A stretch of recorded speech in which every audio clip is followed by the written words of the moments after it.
तो इस वीडियो में साइंस प्रैक्टिस सेट पेपर देखने वाले हैं। तो चलिए शुरू करते हैं। देखिए, कहता है कि हवा की गति को मापने के लिए निम्नलिखित में से किस उपकरण का उपयोग किया जाता है। तो यहाँ पे जो राइट आंसर होगा ये हो जाएगा एनीमोमीटर, यानी सी ऑप्शन। एनीमोमीटर एक डिवाइस है जिसका प्रयोग वायु की गति एवं शक्ति मापने के लिए किया जाता है। इसे पवन वेग मापी भी कहते हैं। ठीक है, एनीमोमीटर शब्द की जो व्युत्पत्ति है ये ग्रीक भाषा के शब्द एनीमोज यानी वायु से हुई है। कहता है कि एक वस्तु का भार 980 न्यूटन, गुरुत्वीय त्वरण 9.8 मीटर पर सेकंड स्क्वायर है, तो उसका द्रव्यमान ज्ञात करें। तो देखिए, वस्तु का भार क्या होता दे दिया गया है आपको 980 न्यूटन। ठीक है, उसके बाद गुरुत्वीय त्वरण दे दिया गया है 9.8 मीटर पर सेकेंड स्क्वायर। तो यहाँ पे W बराबर क्या होता है mg, कार्य बराबर होता है द्रव्यमान गुने गुरुत्वीय त्वरण। तब तो m बराबर क्या होगा, तब तो m बराबर होगा W बटा में g। ठीक है, तो W है आपको कितना 980 और g है 9.8। ये दशमलव रहेगा 0, ये कट जाएगा 100, तो 100 kg, यानी ऑप्शन नंबर ए। नेक्स्ट है कि बर्फ पानी पर तैरती है क्योंकि इसका घनत्व पानी से कम होता है। बर्फ पानी पर तैरता है क्योंकि इसका घनत्व पानी के घनत्व से कम होता है। ठीक है, बर्फ का घनत्व पानी के घनत्व से 9% कम होता है। पानी का घनत्व 4 डिग्री सेल्सियस पर अधिकतम होता है। नेक्स्ट है कि क्रायोजेनिक डॉट को दर्शाता है। ठीक है, क्रायोजेनिक तो कम तापमान, क्रायोजेनिक कम तापमान को दर्शाता है। और जो है उसके बाद देखिए निम्नतापिकी भौतिकी की वह शाखा है जिसमें अत्यधिक निम्न ताप, ठीक है, 0 से 123 डिग्री सेल्सियस से नीचे के तापमान का अध्ययन किया जाता है। ठीक है, GSLV रॉकेट में प्रयुक्त होने वाला ईंधन बहुत कम तापमान पर जो है भरा, ठीक है, बहुत कम तापमान पर भरा इंजन में भरा जाता है, जिसे क्रायोजेनिक रॉकेट इंजन कहते हैं। नेक्स्ट है कि न्यूटन के गति के प्रथम नियम का अन्य नाम क्या है। 45 का सी, जड़त्व का नियम।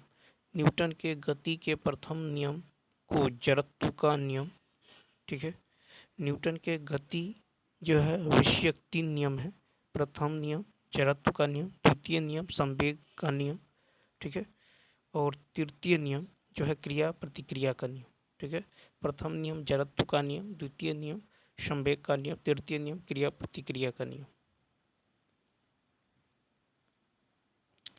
नेक्स्ट है कि ग्रहों की गति के नियम की खोज किसने की थी। तो ये केपलर, तो जर्मन खगोलविद जोहान्स केपलर ने 1609 में अपनी पुस्तक एस्ट्रोनोमिया नोवा प्रकाशित की थी। उन्होंने ही ग्रहों की गति के नियम की खोज की थी। नेक्स्ट है, निम्नलिखित में से कौन सी विद्युत चुंबकीय तरंगे हैं। तो सी, एक्स किरणें। तो देखिए, वे तरंगे जिनके संचरण के लिए किसी माध्यम की आवश्यकता नहीं होती हैं, अर्थात तो जो तरंगे निर्वात में भी संचरित हो सकती हैं, उन्हें विद्युत चुंबकीय या अयांत्रिक तरंग कहते हैं। सभी विद्युत चुंबकीय तरंगे एक ही चाल से चलती हैं जो प्रकाश की चाल के बराबर होती हैं। गामा किरणें, एक्स किरणें, पराबैंगनी किरणें, दृश्य विकिरण, अवरक्त विकिरण और सूक्ष्म तरंगे, दीर्घ रेडियो तरंगे आदि विद्युत चुंबकीय तरंगे हैं, और इनकी तरंग दैर्घ्य 10⁻⁻14 मीटर से लेकर 10⁻⁴ मीटर तक होती हैं। एक्स किरणों का तरंग दैर्घ्य 10⁻10 मीटर से 10⁻8 मीटर तक होता है। इसका प्रयोग जो है चिकित्सा तथा और औद्योगिक क्षेत्रों में किया जाता है। तो विद्युत चुंबकीय तरंगे हैं एक्स किरण। कहता है कि किस पदार्थ में ध्वनि का वेग सबसे सबसे कम होगा। तो ये देखिए वायु। तो देखिए ध्वनि की चाल माध्यम के घनत्व के समानुपाती होती है, अर्थात जिस माध्यम का घनत्व अधिक होगा उसमें ध्वनि की चाल अधिक तथा जिस माध्यम का घनत्व कम होगा उसमें ध्वनि की चाल कम जो है दिए गए। अब देखिए वायु का घनत्व जो है सबसे कम है, वायु का घनत्व सबसे कम है, इसलिए जल, इस्पात, कांच तथा वायु में से वायु में ध्वनि की चाल सबसे कम होगी। ठीक है, तो वायु में ध्वनि की चाल सबसे कम होगी। नेक्स्ट, निम्नलिखित में से प्रकाश के प्रकीर्णन के अनुप्रयोगों की पहचान करें। तो यहाँ पे देखिए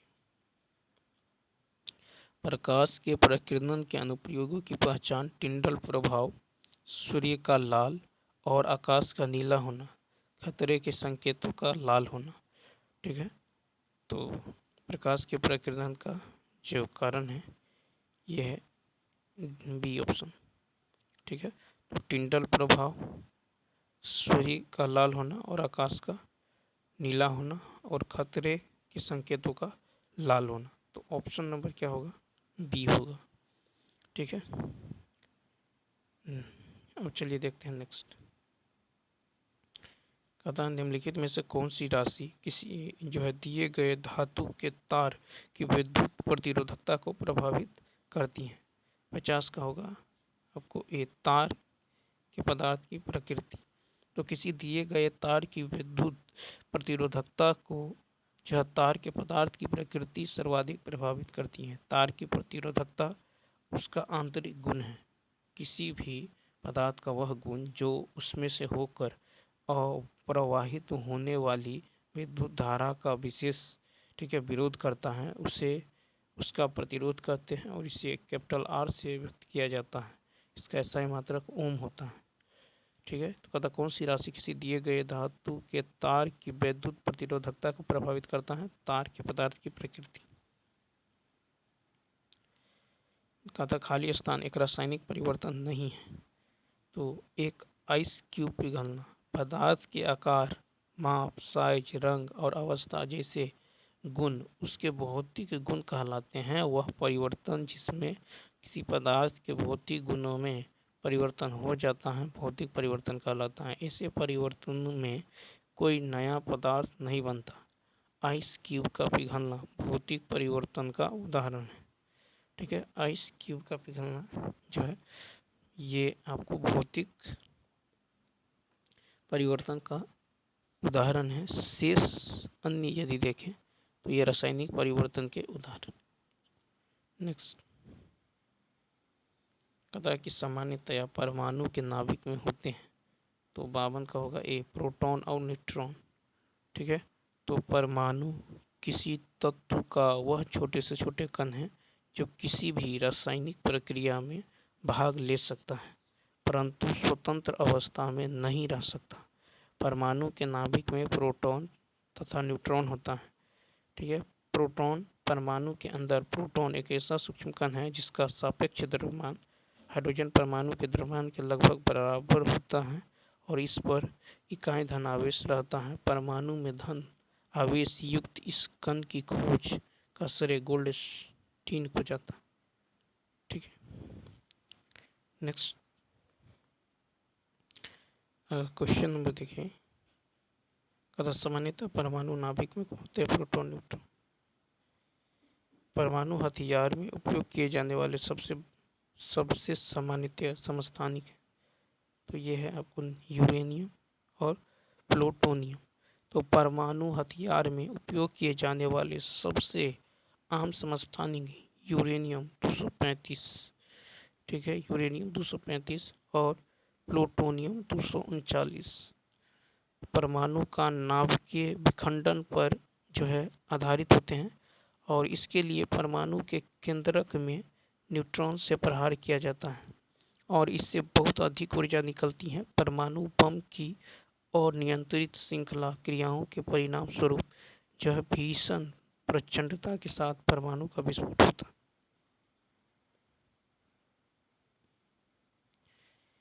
नेक्स्ट कहता है कि कौन सा पदार्थ गैस्ट्रिक अम्ल के एक संघटक के रूप में पेट में नहीं स्रावित होता है।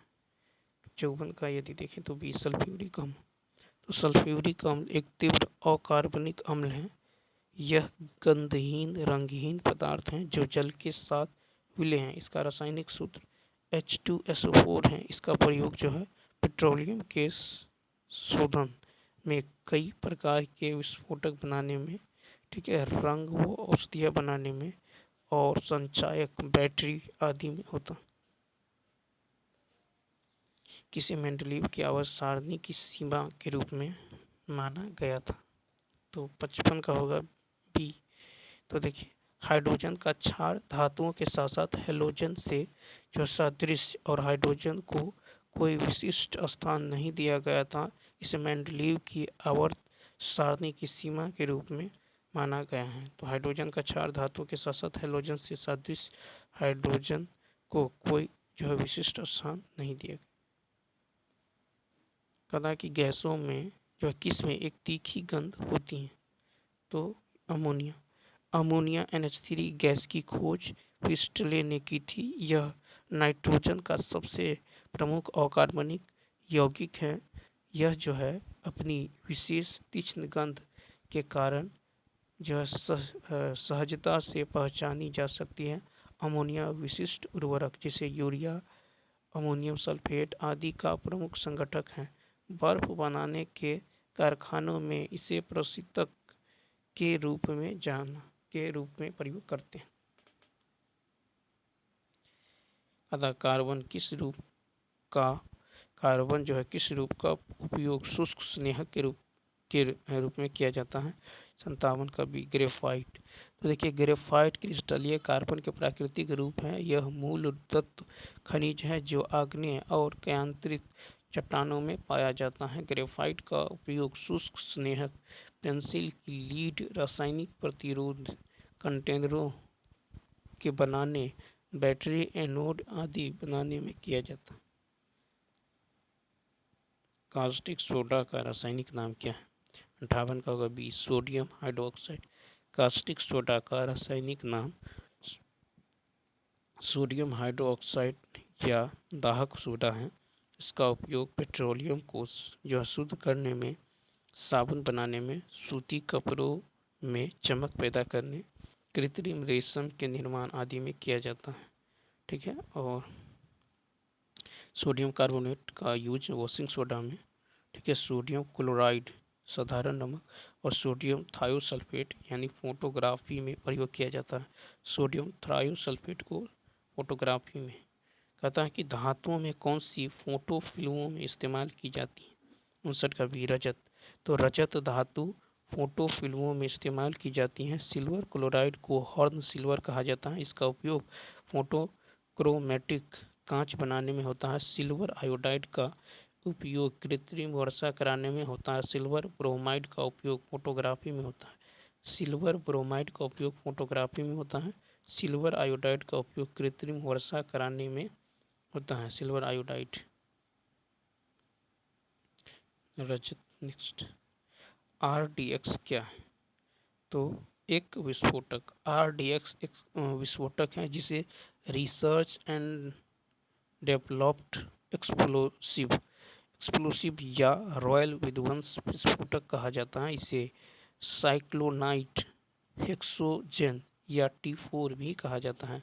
इसे सबसे पहले जर्मनी के वैज्ञानिक जॉर्ज फ्रेडरिक हेनिंग ने खोजा था। RDX एक कार्बनिक यौगिक है जिसका अणु सूत्र O2N2CH2 का होल 3। यह एक जटिल और क्रिस्टलीय ठोस है जो पानी में अघुलनशील तथा कुछ अन्य द्रव में थोड़ा घुलनशील। कौन सा एंजाइम लार में पाया जाता है। तो एमाइलेज पाचक एंजाइम लार में पाया जाता है। एमाइलेज स्टार्च, पॉलीसेकेराइड और जटिल कार्बोहाइड्रेट में बंधनों को सरल शर्करा को अवशोषित करने के लिए जो आसान बनाने के लिए के जिम्मेदार। किस अंग की व्याधियों के निदान के लिए ईईजी इलेक्ट्रोएन्सेफलोग्राम परीक्षण किया जाता है। तो ये होगा ए ऑप्शन। तो देखिए इलेक्ट्रोएन्सेफलोग्राम ईईजी तकनीक की मदद से मस्तिष्क की गतिविधियों के आधार पर मानसिक अवस्था की सामान्य और असामान्य स्थिति का पता लगाया जाता है। इसे इसे जो है इसके द्वारा न्यूरॉन्स की इलेक्ट्रिकल गतिविधियों को रिकॉर्ड किया जाता है। अग्नाशयी रस में मौजूद एंजाइम प्रोटीन को एमिनो एसिड में परिवर्तित करता है। तो ये होगा ट्रिप्सिन। अग्नाशयी रस में मौजूद सभी एंजाइम निष्क्रिय अवस्था में होते हैं और ट्रिप्सिनोजेन क्रायो देखिए माइट्रिप्सिनोजेन और प्रोकार्बोक्स पेप्टाइड्स एमाइलेज लाइपेज और न्यूक्लियस ट्रिप्सोनोजेन एंजाइम को एंट्रोकाइनेज द्वारा सक्रिय किया जाता है जो आंतीय म्यूकोसा द्वारा स्रावित होता है तथा ट्रिप्सोनोजेन को सक्रिय ट्रिप्सिन में बदल देता है। ट्रिप्सिन अग्नाशयी रस में उपस्थित सभी एंजाइम को सक्रिय कर देता है। तो अग्नाशयी रस में मौजूद ट्रिप्सिन एंजाइम प्रोटीन को एमिनो एसिड में परिवर्तित करता है। कहता कौन सा रक्त प्लाज्मा के समरूप होता है लेकिन यह रंगहीन होता है और इसमें कम प्रोटीन होता है। तो ये हो जाएगा आपको बी लसिका। ठीक है, तो लसिका रक्त प्लाज्मा के समरूप होता है लेकिन यह रंगहीन होता है क्योंकि इसमें हीमोग्लोबिन लाल वर्णक नहीं पाया जाता है। यह हल्के पीले रंग का होता है और तथा इसमें प्रोटीन कम मात्रा में पाए जाते हैं। ठीक है, पाए जाते हैं। और इसमें देख लीजिए जो प्रोटीन जो है प्रोटीन पेप्टोनस और प्रोटीएजेज ट्रिप्सिन की उपस्थिति में ये जो है डाई पेप्टाइड्स बनाते हैं। देखिए नेक्स्ट क्वेश्चन नंबर 64-65 कहता है कि एक स्वस्थ व्यक्ति का रक्तदाब होता है 120/80। तो रक्तदाब हृदय में संकुचन एवं धमनियों की दीवार पर पड़ने वाला दाब रुधिर दाब कहलाता है। एक स्वस्थ व्यक्ति में संकुचन एवं अनुशीतलन दाब अर्थात रुधिर दाब 120/80 होता है। रक्त का दाब स्फिग्मेनोमीटर द्वारा मापते हैं। 120/90 उच्च दाब से पीड़ित में हाइपरटेंशन होता है और 100/50 हो तो निम्न दाब से पीड़ित यानी उसको हाइपोटेंशन होता है। मानव शरीर में पाइरुवेट का ऑक्सी विघटन कहाँ पर होता है? 66 का देखिए तो पाइरुवेट की ऑक्सीजन की उपस्थिति या अनुपस्थिति में विघटित किया जा सकता है। प्रत्येक परिदेश में पाइरुवेट के टूटने की प्रक्रिया का स्थान भिन्न भिन्न हो सकता है। मानव शरीर में पाइरुवेट ऑक्सीजन की उपस्थिति में माइटोकॉन्ड्रिया में विघटित होता है। इस प्रक्रिया को एरोबिक श्वसन कहा जाता है। तो ये हो जाएगा ए ऑप्शन माइटोकॉन्ड्रिया। तो मानव शरीर में पाइरुवेट का ऑक्सी विघटन माइटोकॉन्ड्रिया में होता है। मनुष्यों में अनैच्छिक क्रियाएं जैसे कि रक्त दबाव, लार और उल्टी को इसके द्वारा नियंत्रित किया जाता है। 67 का ए मेड्यूला। शरीर या शरीर के किसी अंग की क्रियाएं जिन्हें हम अपनी इच्छा से नियंत्रित नहीं कर सकते अनैच्छिक क्रियाएं कहलाती हैं और इन क्रियाओं पर नियंत्रण जो मेड्यूला द्वारा किया जाता है। मेड्यूला में अनेक तंत्रिका तंत्र होते हैं जो हृदय स्पंदन या हृदय की धड़कन, रक्तचाप, श्वसन दर पर नियंत्रित रखते हैं। मस्तिष्क के इसी भाग में विभिन्न प्रतिवर्ती क्रियाएं जैसे खांसना, छींकना, उल्टी करना, ठीक है, पाचक रसों के स्राव इत्यादि का नियंत्रण नियंत्रण होता है। दिए गए विकल्पों में अस्थि और मानव शरीर के संबंधित भागों के सही युग्म की पहचान करें। 68 का हो जाएगा आपको डी ऑप्शन।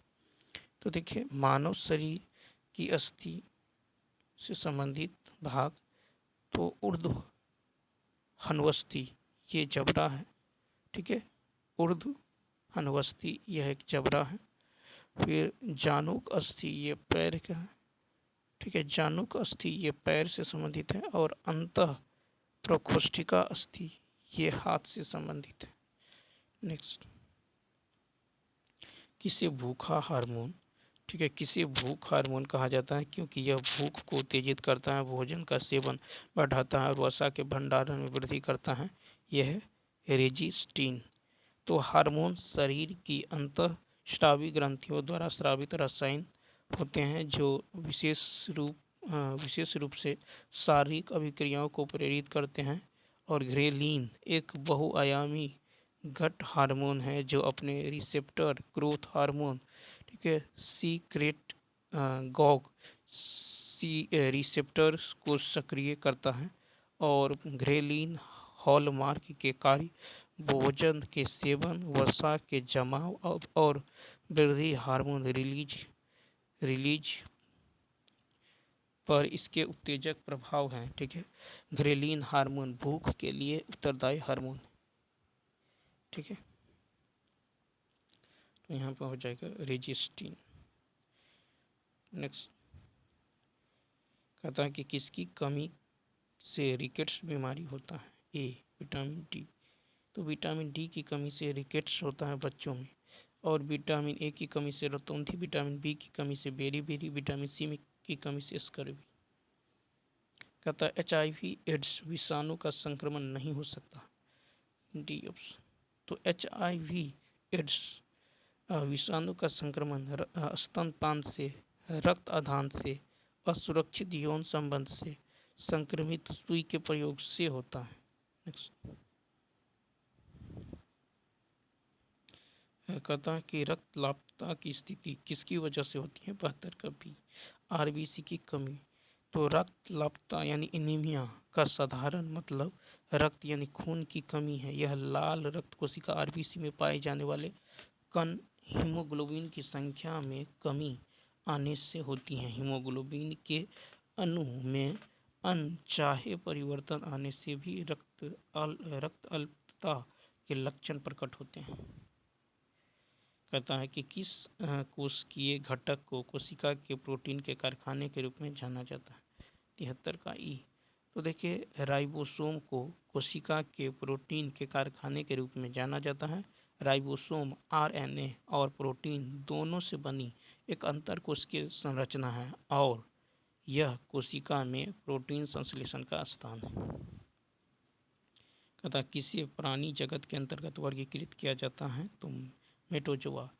कैरोलस लिनियस ने प्राणी जातियों के नामकरण हेतु एक द्विनाम पद्धति का विकास किया है, जिस कारण कैरोलस लिनियस को जो आधुनिक वर्गीकरण का पिता कहा जाता है। प्राणी जगत को दो उपजंतु जगत में विभाजित किया गया है और प्रोटिस्टा जगत तथा मेटाजोआ जगत। प्रोटिस्टा जगत के अंतर्गत जो सुकेंद्रीय एक कोशिकीय जीव आते हैं, जबकि मेटोजोआ जगत के अंतर्गत समस्त बहुकोशिकीय जीव आते हैं। कहना कि सबसे बड़ा स्तनपायी कौन सा है? 75 का होगा सी, ब्लू व्हेल। सबसे बड़ा स्तनपायी ब्लू व्हेल है। भूमि पर विचरने वाला सबसे तेज जानवर चीता है। सबसे बड़ा जानवर भूमि पर विचरने वाला अफ्रीकी हाथी है। सबसे ऊंचा जानवर जिराफ होता है। कहता लाइकेन प्लांट डिवीजन से संबंधित है, तो ये थेलोफाइट। लाइकेन प्लांट थेलोफाइटा से संबंधित है। लाइकेन निम्न श्रेणी की एक ऐसी छोटी वनस्पतियों का एक समूह है जो विभिन्न प्रकार के आधारों पर उगे हुए पाए जाते हैं। इन्हें वायु प्रदूषण का सूचक भी कहा जाता है। लाइकेन शैवाल तथा कवक के सहजीवी सहवास अर्थात पारस्परिक उपयोगी सहवास का उदाहरण है। शैवाल घटक शैवाल घटक को जो है सेवलांश तथा कवक के घटक को माइकोवायन कहते हैं, यानी कवकांश कहते हैं, क्रमशः स्वपोषी तथा परपोषी होती है। खाली स्थान बीज रहित संवहनी पौधे होते हैं जो स्वतंत्र जो है गेमिटोफाइटा और स्पोरोफाइटा चरणों के साथ एक अद्वितीय जीवन चक्र साझा करते हैं, यह जिनकी संवहनी पौधों सहित आमतौर पर समान विशेषताओं के कारण एक साथ चर्चा की जाती है। तो ये होगा आपको टेरिडोफाइटा।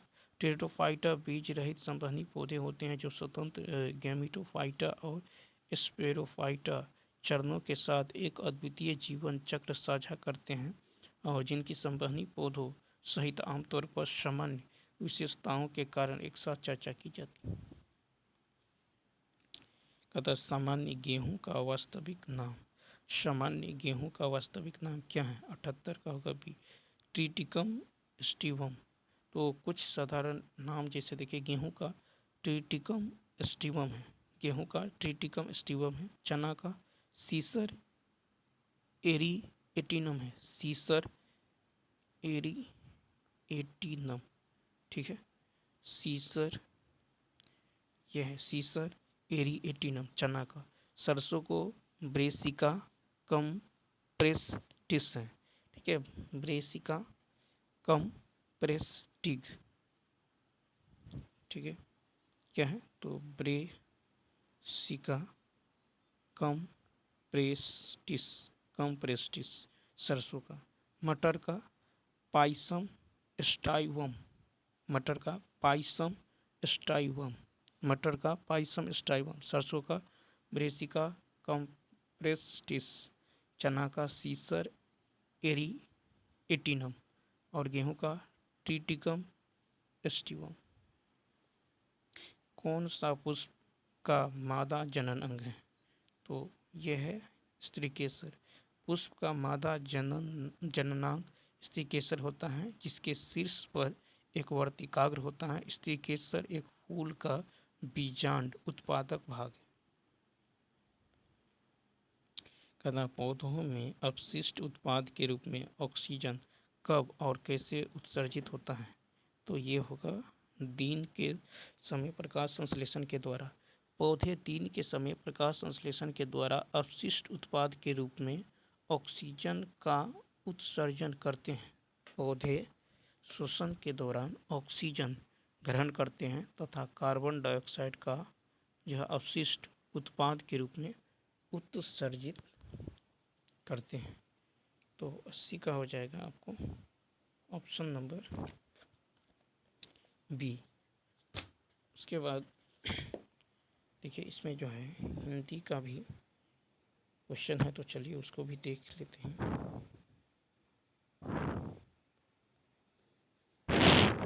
तो यहाँ पे देखिए ये पूछा गया है 19/7/2024 को, ठीक है, 19/7/2024। तो क्वालिफाइंग पेपर, तो देखिए यहाँ पे कह रहा है कि read the passage given below and answer the questions that follow. Be like a flower, one must try to become like a flower, open, frank, equal, generous and kind. So you know what it means. A flower is open to all that sounds it, nature, light, the rays of the sun, the wind, etc. It a spontaneous influence on all that is around it. It radiates joy, beauty. It frank. It hides nothing of its beauty.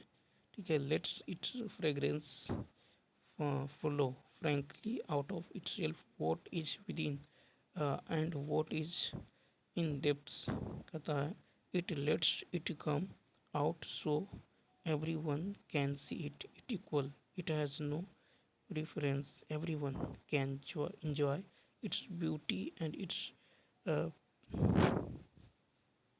perfume without really. It is equal and the same for everybody. अब यहाँ से question है कि the author here talks about. यहाँ पे right answer क्या होगा? E option. देखिए, in the given passage the author talks about the nature and characteristics of any flower, not particularizing anyone। ठीक है, तो यहाँ पे हो जाएगा ई ऑप्शन। देखिए यहाँ पे जो है right answer E. Next question है the refined qualities of a flower are. तो यहाँ पे राइट आंसर होगा डी ऑप्शन। तो देखिए, the passage mention several qualities including generosity, kindness, frankness, honesty, ठीक है, फ्रेग्रेंस एंड ब्यूटी।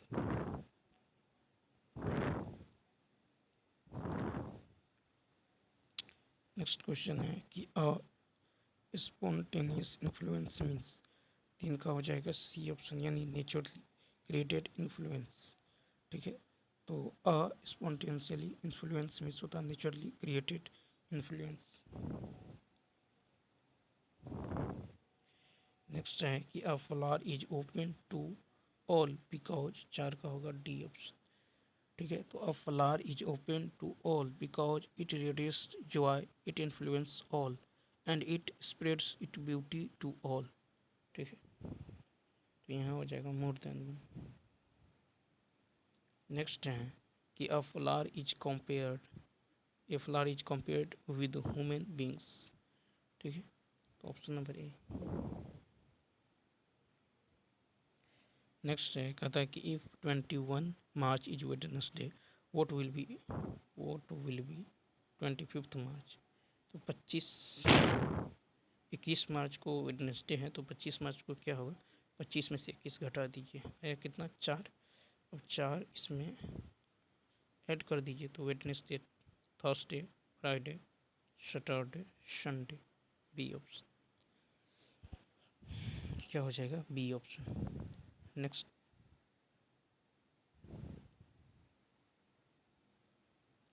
कहता है कि dot good education is important. साथ का होगा सी, यानी a good education is important.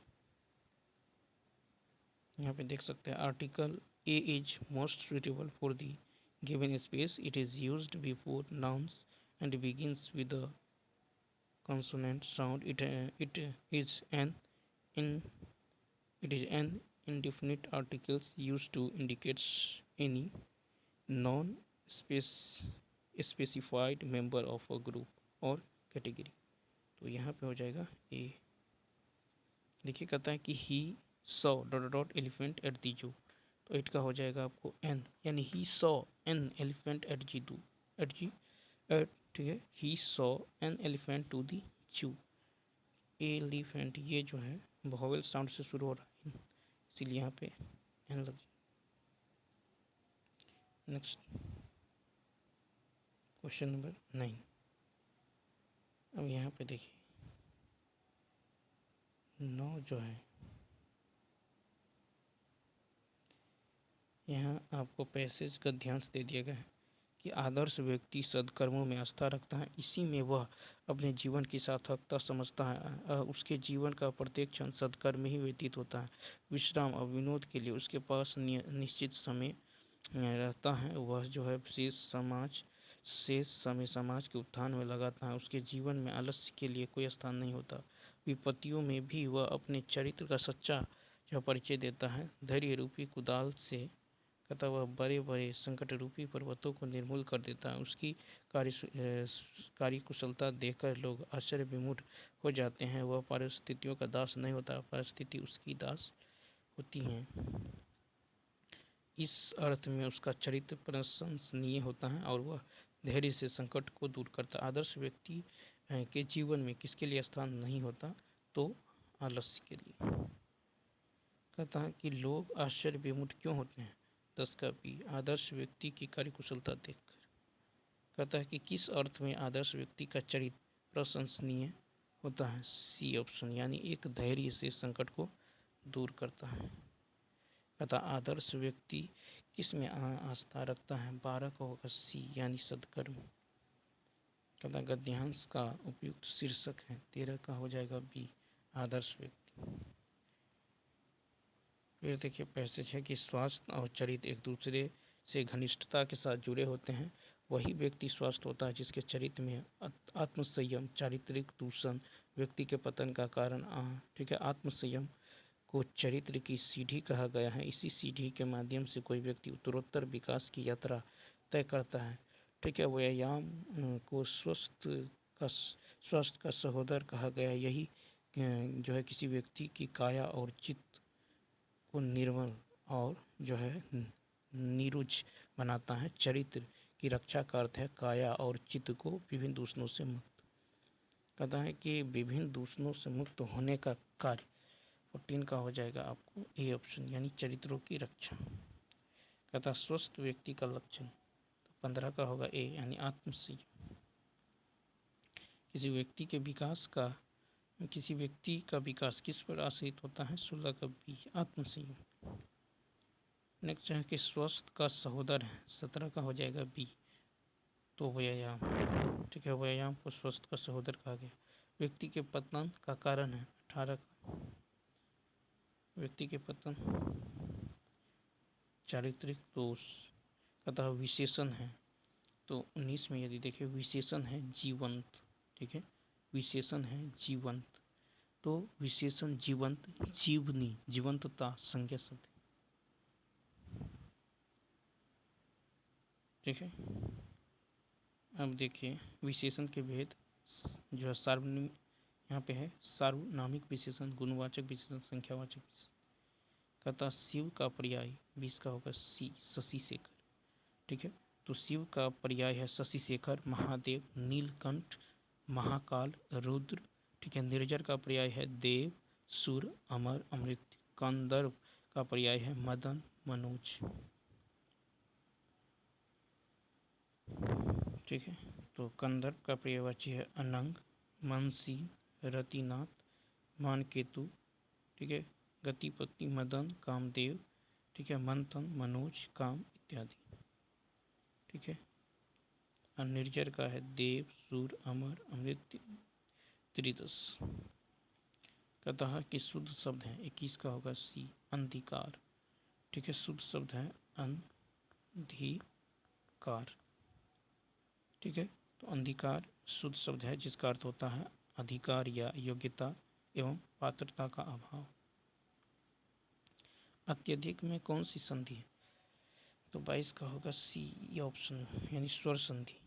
ठीक है, तो अत्यधिक में यन स्वर संधि है, यानी अति प्लस अधिक, अत्यधिक। ठीक है, अब स्वर संधि के 5 भेद है, दीर्घ, गुण, वृद्धि, यन और आयाति।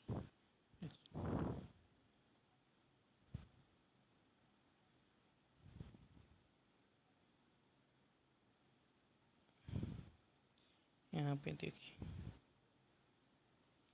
दे दिया गया है स्वर संधि, तो दो स्वरों के मेल से जो विकार उत्पन्न होता है उसे स्वर संधि कहते हैं। जैसे विद्या प्लस विद्यालय। स्वर संधि के 5 स्वर संधि 5 प्रकार की होती है, दीर्घ संधि, गुण संधि, वृद्धि संधि, यन संधि और आयाति संधि। ठीक है, व्यंजन का व्यंजन से अथवा किसी स्वर से मेल होने पर जो विकार उत्पन्न होता है उसे व्यंजन संधि कहते हैं। जैसे शरद प्लस चंद, शरद चंद। विसर्ग संधि, तो विसर्ग के बाद स्वर या व्यंजन आने पर विसर्ग में जो विकार उत्पन्न होता है उसे विसर्ग संधि कहते हैं। जैसे मनः प्लस अनुकूल, यानी मोनोकुल, मनोनुकूल। कहता आवश्यक में प्रत्यय हैं, तो बी अक प्रत्यय। नेक्स्ट कहता है कि श्याम सुंदर में समास है। 24 का ए, कर्मधारी। श्याम सुंदर में कर्मधारी समास है। कर्मधारी समास एक प्रकार का समास है जिसमें उपनाम को उपमेय से जोड़ा जाता है। ठीक है, नेक्स्ट क्वेश्चन देखिए। कहता है कि भाववाचक संज्ञा है। 25 का होगा डी ऑप्शन, तो बुढ़ापा और यौवन भाववाचक संज्ञा है। बुढ़ापा और यौवन भाववाचक संज्ञा। भाववाचक संज्ञा जिस संज्ञा शब्द से पदार्थों की अवस्था, गुण, दोष, धर्म आदि का बोध हो उसे भाववाचक संज्ञा कहते हैं। अनुराग में कौन सा समास है? 26 का होगा सी, अनु। अनुराग में अनु ठीक है। तो अनुराग में मूलतः संस्कृत शब्द हैं, इसमें अनु उपसर्ग है और राग जो है मूल शब्द। कहता शुद्ध वाक्य है 27 का होगा बी, यानी वह किताब लाया। ठीक है, वह किताब लाया। यहाँ पे होता है कि उसने ही कहा। ठीक है, उसने ही कहा शुद्ध होता। और गाय का ताज़ा दूध पीना चाहिए, ये सही होता। कहता अंगूठा दिखाना मुहावरे का अर्थ है 28 का होगा बी, समय पर धोखा देना। ठीक है, अंगूठा दिखाना, समय पर धोखा देना। कहता तत्सम शब्द है 29 का बी, प्रकृति। ठीक है, तो तत्सम ऐसे शब्द हैं जिन्हें संस्कृत से बिना कोई रूप बदले ले लिया गया। कहता प्रमुख का विपरीतार्थक है 30 का ए, सम्मुख। सम्मुख यानी सामने का उल्टा है, परोक्ष यानी विमुख। दुर्मुख का विपरीतार्थक है खूबसूरत या सुमुख। तो चलिए दोस्तों, इस वीडियो में इतना ही। यदि ये वीडियो अच्छा लगा हो तो लाइक, शेयर और सब्सक्राइब करना ना भूलें। थैंक्स।